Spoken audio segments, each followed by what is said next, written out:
শ্রাবণ মাসের প্রতিটি সোমবারের পূজা পদ্ধতি এক এক রকম। প্রথম সোমবারে কিভাবে পূজা করবেন, মহাদেবকে কি কি অর্পণ করবেন। ভগবান শিবের শিশুরূপে ধ্যান করে তারপর শিবলিঙ্গে নৈবেদ্য অর্পণ করতে হবে। মানুষের বিশ্বাস, এতে মানুষ সব প্রকার দুঃখ থেকে সহজেই মুক্তি মেলে। 2. শিবলিঙ্গে দুধ অর্পণ করা শুভ বলে মনে করা হয়। কেউ যদি শারীরিক এবং মানসিক সমস্যার মধ্যে থাকে তাহলে শিবলিঙ্গে দুধ অর্পণ করলে স্বস্তি মিলতে পারে। 3.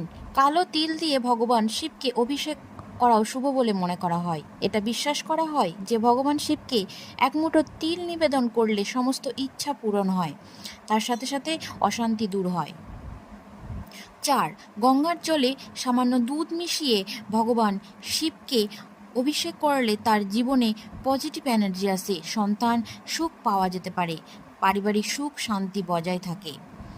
5. ভগবান শিবের পূজায় ছোলার ডাল অর্পণ করা যেতে পারে। এক্ষেত্রে